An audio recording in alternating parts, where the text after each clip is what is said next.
Moi, je travaille sur des questions féministes depuis toujours. J'ai fait 10 courts-métrages, ça c'est mon troisième long-métrage.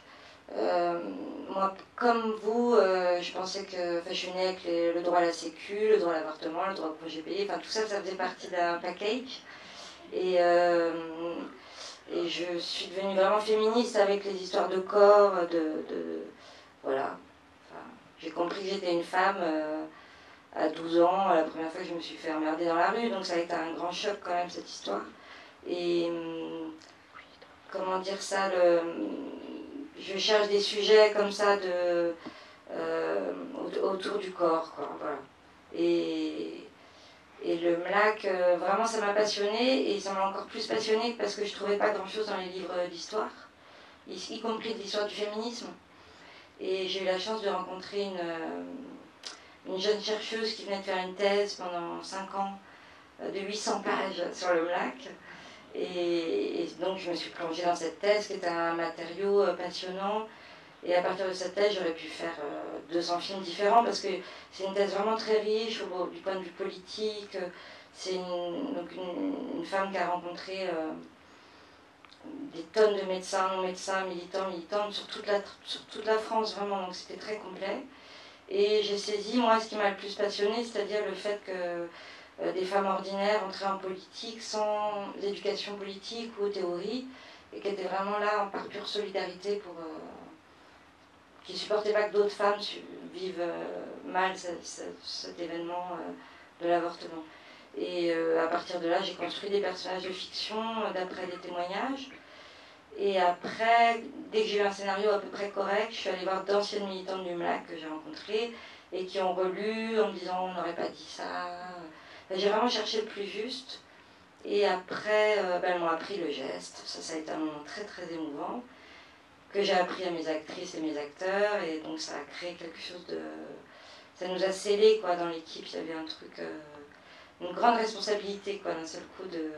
Et elles avaient une telle rigueur dans le travail, ce qui a fait qu'il n'y a jamais eu d'accident, que moi j'avais la même rigueur sur le plateau, dans la justesse des gestes. Enfin, on s'est vraiment...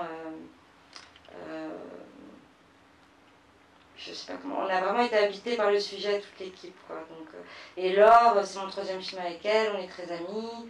Je l'ai impliquée tout de suite. Enfin, dès que j'ai eu l'idée, on était au restaurant, je lui ai dit que j'ai envie de faire un film sur le MLAC. C'est hyper ambitieux, mais j'ai envie de m'y coller. Puis elle m'a dit ah génial. Enfin, très vite j'avais envie de le faire avec elle déjà parce que je l'aime beaucoup. Et ensuite parce qu'elle a le truc extraordinaire de la femme ordinaire, quoi. Il y a quelque chose de... On peut s'identifier à elle, quoi. C'est notre copine, c'est notre voisine.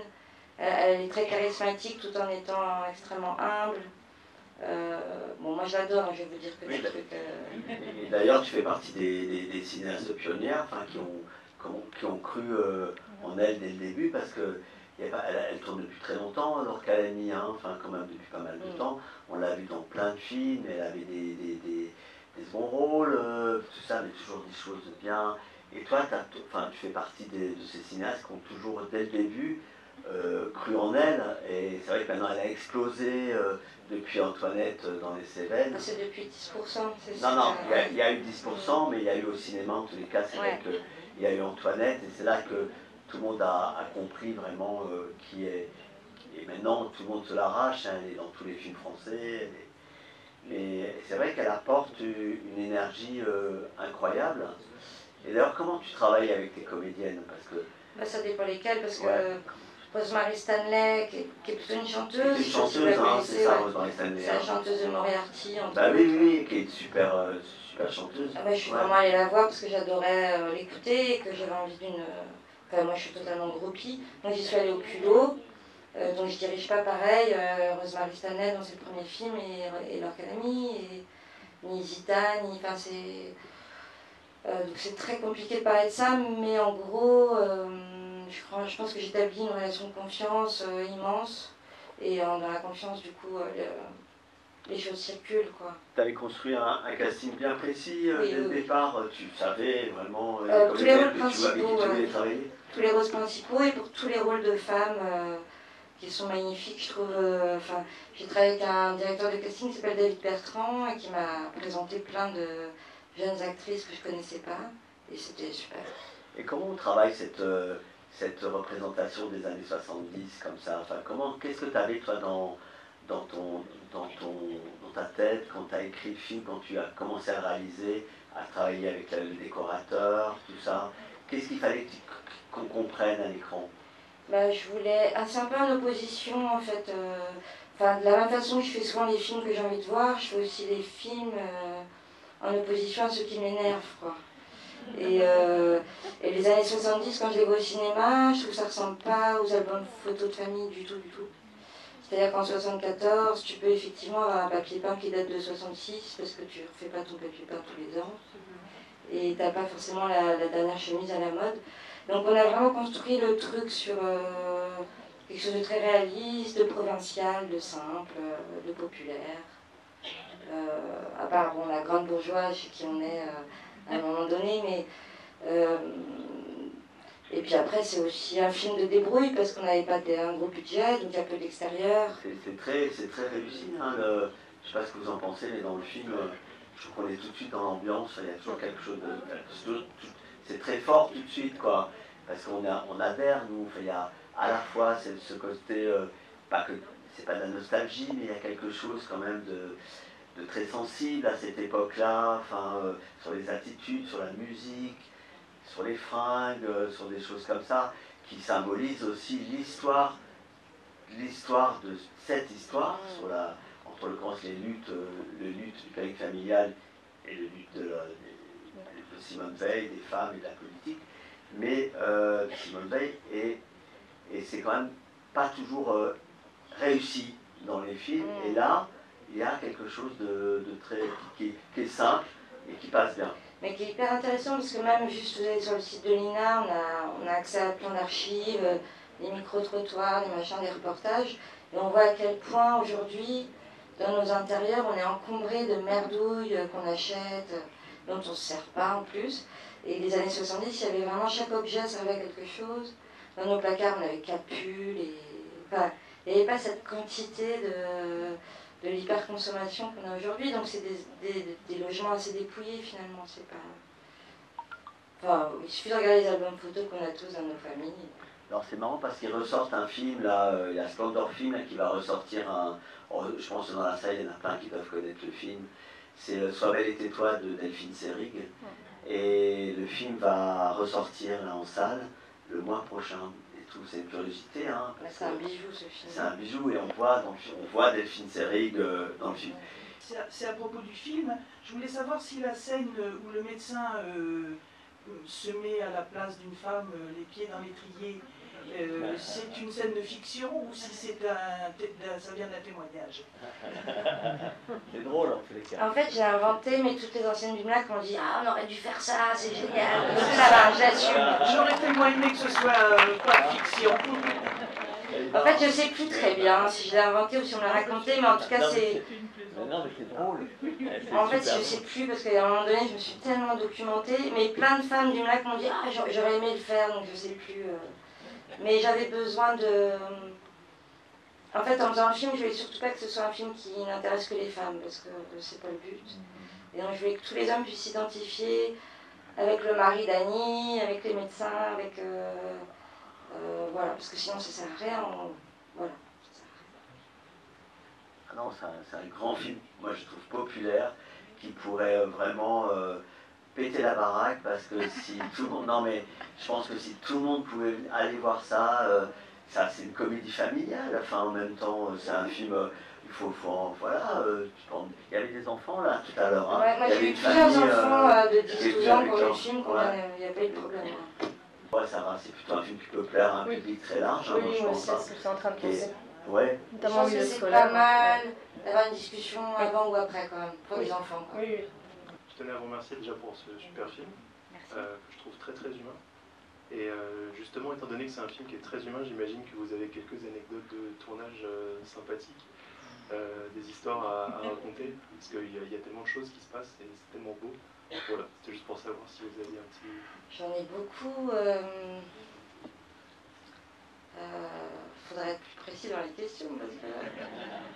Non, je peux vous raconter une qui m'a beaucoup émue. Enfin, il y en avait eu beaucoup, mais la première séquence d'avortement, donc il y en a 6 en tout dans le film, plus que dans toute l'histoire du cinéma quand même, pour dire comme c'est tabou.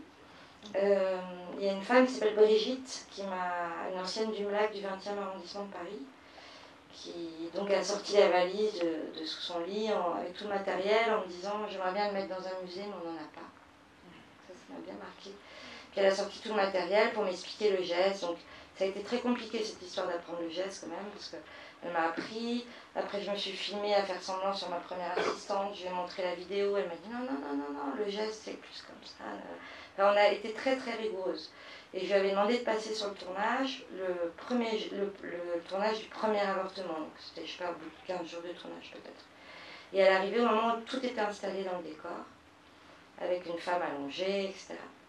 Et elle est arrivée, il y avait le décor, tout le monde, les costumes, donc elle est arrivée directement, elle avait les larmes aux yeux, elle avait l'impression de partir 50 ans en arrière. Elle était très émue et son émotion était très palpable, donc tout le monde, larmes aux yeux direct. Et puis je lui ai dit, écoute, on commence à tourner, là il faut, puis je l'ai mis derrière le combo. Le combo c'est un espèce de grand écran avec un retour de ce qui se passe sur le plateau.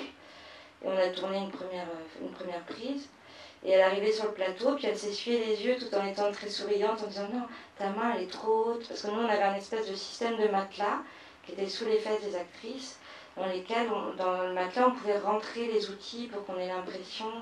Et les femmes portaient une culotte couleur chair, sur laquelle on avait collé des poils pubiens, comme ça. Si jamais on apercevait un poil, c'était pas...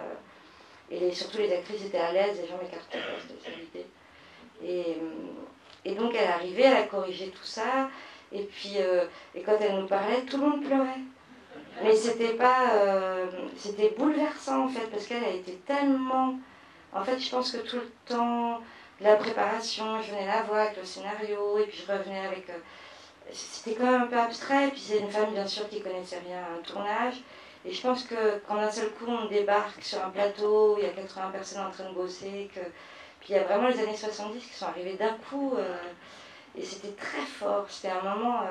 et du coup tout le monde se reprenait, il fallait arrêter de pleurer pour reprendre la scène, et c'est un moment qui m'a beaucoup marquée. Parce qu'on a... et qui a complètement fini de sceller l'équipe, parce qu'on a senti une responsabilité immense de ne pas raconter n'importe quoi. Et c'était le cas, mais là il y avait une... on s'est retrouvés habités, quoi, complètement. Enfin, habités, ça fait un peu mauvais jeu de mots. On était... j'en trouve pas d'autres. Bon, voilà. Mais ça, c'est un très beau moment. Mais sinon, on a beaucoup ri. Il faut quand même dire les choses.